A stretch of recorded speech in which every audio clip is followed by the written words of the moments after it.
Another day, another gastos sa dream house. Char. For today's video nga ay maga kami nagising dahil maaga rin gagawa at magsisimula na ng kisame. Finally, after ilang years ay may susunod na namin yung kisame. Unti-unti lang talaga. Medyo tinatamad pa nga akong bumangon kasi naman alas 6 pa lang ng umaga. Yung asawa ko nga ay nauna na bumangon kasi meron pa siyang trabaho. Kapag nandito nga kami sa dream house ay ang aga namin nagigising. Pero kapag nasa Maynila kami ay naabot kami alas 7, alas 8 ng tulog. Ganun talaga siguro kapag nasa probinsya ka, no? Ang aga nagigising lagi. Maya-maya pa nga ibinuksan ko na yung gate dahil papasok na yung mga in-order na materyales para sa kisame. Dahil nga sobrang init rin sa amin kapag summer, so napagdesisyonan nga namin na hardiplex na lang ang gamitin sa kisame. Bali 23 pieces nga ito yung in-order, sana nga ikumasya. Andito na rin yung ibang gagamitin, pati na nga yung pinamili namin sa City Hardware. Andito na rin yung mga gagamitin na metal parings.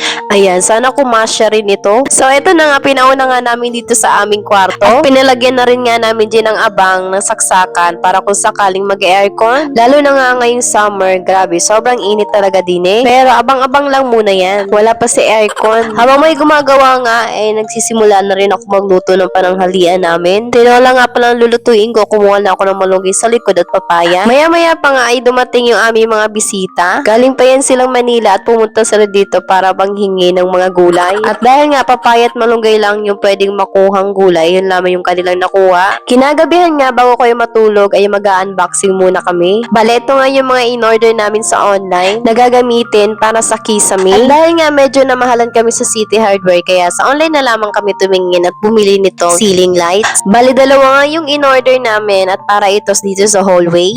Okay naman ito nang dineliver, walang sira, walang kulang at maganda. So excited na nga kami ito ay maikabit. Sunod naman nga itong dalawang ceiling fan na in-order namin. Bali, dalawa nga yung in-order namin para dito sa sala at sa kwarto namin. Yun na nga namin itong buksan na para sa kwarto kasi yun ang uuna nalalagyan ng kisame. So bali, pagbukas mo nga, ito yung bubungad sa'yo yung kanyang manual at yung remote. Maayos nga yung packaging nito kasi naka-styrofoam siya sa loob. Yung in-order nga namin ay yung meron ng ilaw sa gitna. Maayos naman nga itong dumating, kumpleto, walang kulang, wala din siyang damage. Excited na nga yung asawa ko na i-assemble ito at ikabit. At ito na nga rin yung mga blades niya at yung kulay nga palang pinili namin ay dark brown. Matibay naman yung mga blades nito at makapal. Pagkatapos nga namin mag-unbox ay sa labas naman kami mag-aayos dahil hindi pa nga namin ay aayos or naitatanim yung mga pinamili namin doon sa katabi ng City Hardware ng mga laman. Inilipat na nga ng aking asawa dyan yung binili namin na Star Jasmine at ito naman yung sunod na silver button. Binili ko nga itong silver button kasi nagagandaan ako dito. So, isa ito sa mga pangarap na halaman namin na magkaroon dito sa aming dream house. Excited na nga akong lumaki ito. Kasi naman pag lumaki ito or yumabong ay pwede mo siyang i-trim. Pagkatapos nga ay sinunod na rin namin na ilipat itong palm tree dahil yumayabong na. Dumadami na kasi siya sa iisang paso. At dahil bumili rin kami ng paso, so yung kalahati ay ilalagay namin dito. Bali, pwede pa nga ito paghati-hatiin kaya lang wala na kasi mga paso. So hanggang dito na lamang mga kabashing. Bukas ulit.